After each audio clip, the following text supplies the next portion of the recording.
Welcome back, everybody. We're going to do another Robotech collectible card game starter deck unboxing and review today.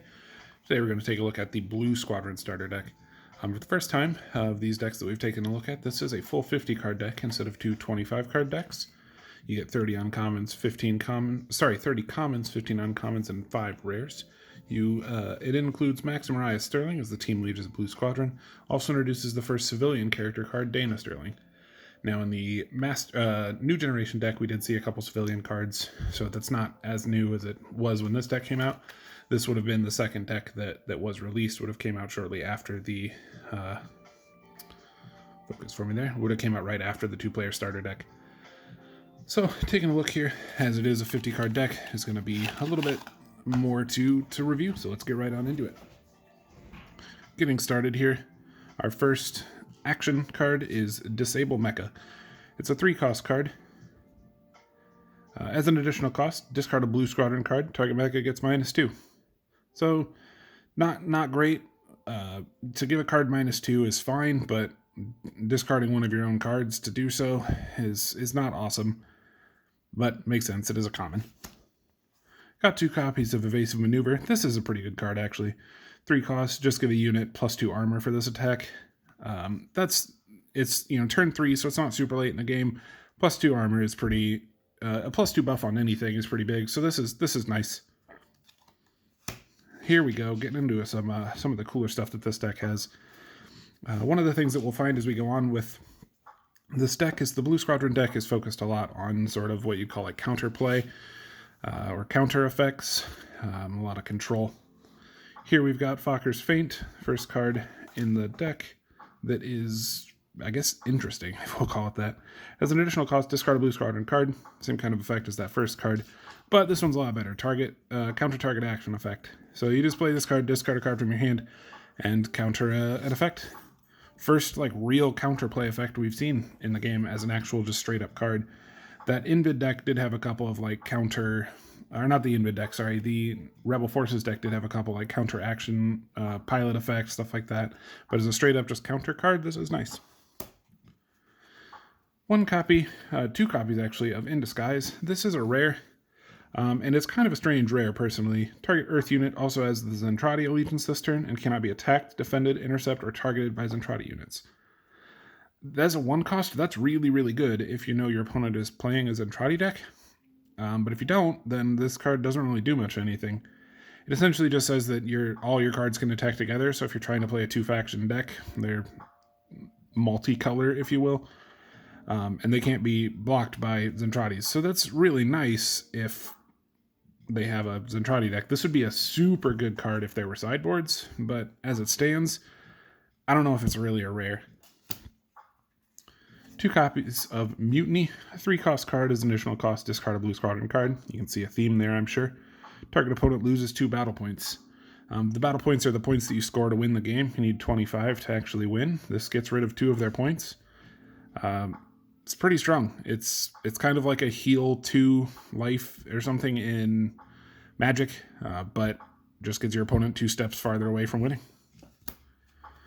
2 copies of Repair. A 2-cost card, play only during the mechanized step, pay X proto points, return target Earth Mecha with X proto cost from your discard pile to the base zone. Now, this sounds like a lot of cost, but you have to remember with action cards, you don't actually spend the cost, you just have to have that much. So with this card, as long as you have 2 proto cost or proto value on the table, you can play this card during the mechanized phase, the step when you play cards, to pay X points. This is where you actually pay the cost. Pay as many points as you want to put an Earth Mecha with that cost from the discard pile in your hand. So you don't have to pay the 2, you just have to have it, then pay some number of points to get a card with that much cost back into your hand. Not a bad card, a good way to buy back some ships if you need to. Nice at 2 of. 2 copies of Return to the Carrier Bay. Discard a card. If you do, move target defending Earth unit from the battle zone to the base zone, and the attacking unit's controller gains battle points equal to the cost of the target unit. Mecha and pilot. So there's a lot of text going on here, but really what it means is normally you can't send a ship from the battle area to the base zone during battle, but this card lets you do so. So say you know you're not going to win a battle, you're going to lose a ship or something like that. You can play this card to put it back in your base. Instead of losing the ship, you get to at least keep it. But in battle, if your ship dies, your opponent scores points equal to the cards destroyed. This card says your opponent still gets to score those points, you just get to keep the ship. So you're essentially trading points for not losing out on board advantage. 1 copy of Wedding Bells, getting into the kind of whole theme of this deck. Requirement, you have to control Max and Mariah. The controller of targeting attacking unit moves to the base zone. So there's a couple of things that are weird about this card. One of them, Wedding Bells, as you see, is in black text. Every other text in the game is in white. That's just a mistake, but it's funny. Also a mistake, the controller of target attacking unit moves to the base zone. Again, not great English, but it just means that the controller of a unit that is attacking moves that attacking unit to the base zone. It's a nice card. It essentially says either if you know that your attacking unit is going to die, you can put it back in the base zone, or if you know your opponent's attacking unit's going to get through, you just play this, send it back, their attack doesn't go through. 1 copy of Bobby, our first pilot in the deck. Blue Squadron, so low, gives +1. Just kind of a generic 1 cost +1. If you control Blue Squadron, though, counter target advance effect. Not a bad ability. Decent little 1-drop pilot. Dana Sterling, 2 copies of her. Your Earth and Zentradi units both have both allegiances and may attack, defend, and group attack, and group defend. She, as thematically, is the daughter of Earthling Max Sterling and Zentradi Mariah, and they have a sort of a mixed child, and she sort of bridges that gap for them. And this card lets you do the same thing. You can play kind of a 2-color deck and have all your cards count as the same color. As an action, as an additional cost, discard a character card, counter target Zentradi Pilot's ability. Another little counter card if you ditch another character, but really you're just going to play her if you wanted to keep a sort of 2-color deck going on. There's a lot you could build with that. She doesn't really do a ton in this deck. 2 copies of Max Sterling, her titular father here. 2 cost, +1/+1. When this pilot comes into play, search your deck for Mariah, Miss Sterling, reveal it, put it in your hand, shuffle your deck. As a action, target unit gets -1/-1. Again, defensive little counter, positive offensive buff, and searches your deck for Mariah. Then we got Mariah, who does the same thing. Searches your deck for Max Sterling, puts it in your hand, shuffles your deck. +1 armor, +1 weapon. And then Mecha gets +2 speed. So she gives someone speed, he gives one of your opponent's ships a negative effect. And then it's nice because when you play this card, you search your deck for Max. When you play Max, you search your deck for Mariah. When you play Mariah, you search your deck for Max, etc., etc. But you can only have 1 copy of each of them in play, but you could still use their action effect. So you play her, search your deck for Max, play Max, search your deck for a copy of Mariah. Now you have another Mariah to play if she were to die, or a free +2 speed. Nothing like deck thinning. 4 copies of Pilot Blue Squadron. 0 cost, basic, +1 armor. You can have as many copies of this in the deck as you want. Just a 0 cost pilot. +1 armor, though, is pretty nice, especially early game. Target Blue Squadron unit gets +1 armor as an action as well. Decent little card. Not a bad pilot at all, especially for a 0 cost. Alright, Armored Battloid Upgrade. This is a cool card. It's a little bit better than the one that comes in the starter deck. Makes sense, it's called Upgrade. It's 4 cost, 5/4/1. You have to send a VF1J in play to the discard pile. If you recall back to the 2-player starter, there is a VF1J armored Battloid in there that you can play by discarding a VF1J or removing one from play. This one, it has to be in play. But its effect is a little better. If it's played from hand, target opponent must send their in-play mecha back to its hand. So you just pick one of your opponent's cards, put it back in their hand, and it's a strong effect. It's a good little bit of removal. And he can also give a target Blue Squadron unit +2 weapon. Not a bad action either. But really, he's just going to be a BV unit later that does a little bit of removal. VF1A, 2 copies of this. 2 cost, 2/2/1, 1/3/0, 3/0/2. Focus up for me, please. This is a basic unit with transform. You can have as many copies of this in the deck as you want. This one comes with 2. Gives an attacking unit +1/+1. Not a bad card, actually. I like this card a lot. VF1A, Collateral Damage. 2 cost, 2/2/2, 1/3/1, 3/1/2. Whenever this mecha in Battloid mode and destroys a unit, your opponent loses a battle point. So you keep this ship in this mode, 1/3/1. It's got a really low attack. But if you can beef this card up with some good buffs and stats, every single time you win, you score points for the cards you destroyed. And your opponent loses a battle point. That's pretty strong. If this target attacking unit is destroyed this turn, its controller loses a battle point. That's also really strong. You can just play this when your opponent's attacking with a card that you know you're going to be able to beat. They're going to lose a battle point when it dies. VF1A, Immobilize. Blue Squadron, Transform, Advance, discard a card, target unit can't attack this turn. It's exactly like it says, it's just a fog card. Send it forward, your opponent can't attack with a specific card. 1/1/2, 0/3/2, 2/1/2. Not a bad stat line either, but mostly you're just going to use it as a way to keep your opponent from blocking, or from attacking. VF1A, Unblockable. Bet you can guess what this card does. Can't be defended against. Whoa, who'd have guessed? 2 cost, 2/2/2, 1/3/1, 3/1/2. General 2 cost card stats. Target attacking unit with a Blue Squadron pilot gets +2 weapon. Fine action. There's a little bit of requirements considering you have to have a pilot as well. But can't be defended against. This is a great attacker. VF1A, Refuel. Blue Squadron, advance, pay 1 battle point, draw a card. This card is probably sounds really, really good in a way. Pay a cost to draw a card. That's not bad. In this game, you draw 3 cards every single turn, both your turn and your opponent's turn. So you draw a ton of cards in this game.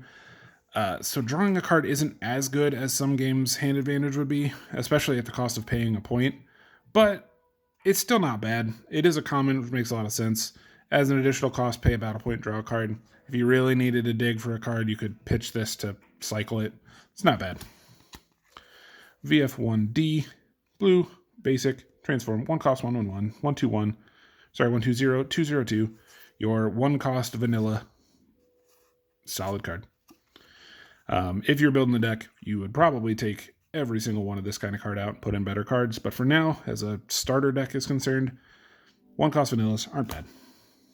This is a 3 cost vanilla, 2/2/2, 1/3/1, 3/1/2. Give the card +1/+1.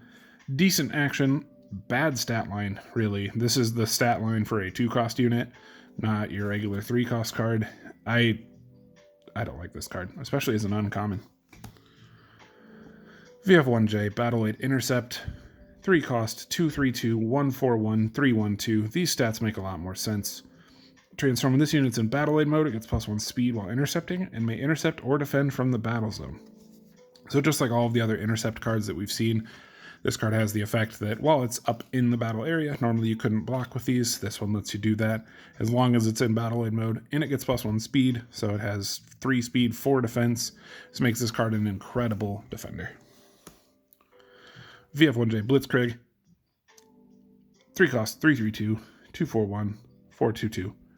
Advance. If this mecha is piloted by a Blue Squadron pilot, target unit cannot defend. This is a great card too. Just as long as you got a pilot in this, you pick one of your opponent's units and it can't defend this turn. That's really, really strong. You can really wipe out a really strong blocker with this card. As an additional cost, discard a Blue Squadron unit. Target unit can't defend. Great action effect too. And then sort of the reason that you play this deck. 5 cost VF1J Max Sterling Booster. 5 cost, 4/4/2, 3/5/1, 5/3/2. Has to be piloted by Max Sterling. Discard a Blue Squadron card. If this mecha card is piloted and in a skirmish, which means it's in battle, it gets +2 weapon and -2 armor, or -2 weapon and +2 armor. This unit loses burst and cannot gain burst. So burst is like trample. So essentially it's just saying you can beef this card's stats up, but it doesn't get, you can't give it trample, which makes sense. They're kind of trying to balance the card out. It isn't uncommon. As an additional cost, discard a card, search your deck for a mecha card, any card, reveal it, put it in your hand, and shuffle your deck. Really strong action effect. But really, this card can become a 6/2/2 or a 2/6/2. It's a great attacker, great defender. Just depends on what you want the stats to be. 5 cost, 4/4/2, 3/5/1, or 5/3/2 are incredibly good base stats. Plus +2/-2 or -2/+2 makes it even better. And Mariah does the same thing, can only be piloted by Mariah. If piloted in the battle zone, all of your defending Blue Squadron cards get +1/+1. So instead of giving it to herself, she just gives everything else +1/+1. So if you can get this guy out and her, you can really see how that's going to start buffing stats, especially with Max or Mariah on the unit itself, given +2/+2 or +1/+1. These two cards become incredibly fierce threats. Also as an action, discard a card, search your deck for mecha, put it in your hand. Again, a really great way to search your deck for a card that you need. If you are out of low-cost units, you can go get a low-cost unit. If you're looking for Max Sterling and have a second copy of this, you can pitch it. Whatever you want to do. Both of these cards do have solo, so you can only have one copy of them in play. So it gives you a couple of ideas there. In a constructed deck, I would probably run 3 of both of these, use one of them as an action, and then the other one to play. Another one is just in case. But that's everything we got. We actually got through that really quickly. The deck, because it is a one-player deck, there are a lot more like 3 ofs and 2 ofs than you would have in a regular the regular 2-player starters, which are a lot of 1-of cards and stuff like that. I do think this deck is actually really cool, and is, as from the little bit of competitive knowledge I have of this game, a fully constructed Blue Squadron deck is incredibly good. Getting some control going on, getting some of the later cards that let you search cards out of your deck, getting a couple locations in here to help buff your defensive stats while building up to this sort of Max Mariah Megazord effect is really strong. I think this would be, even without having played much at like a constructed level, I would know that this is going to be pretty good. And from the couple of things that I have talked to people about that did try playing this when it was a thing, constructed Blue Squadron decks were very scary. And it makes a lot of sense. There's a lot of great cards in here. Anyway, thanks for hanging out today. We've done 3 decks here. We've got 5 more to go. Technically, the 8th deck is on its way to me, so we'll see that here shortly. But in the meantime, thanks for watching. Stay tuned for some more, and eventually we'll start looking at building our own decks. Thanks for hanging out.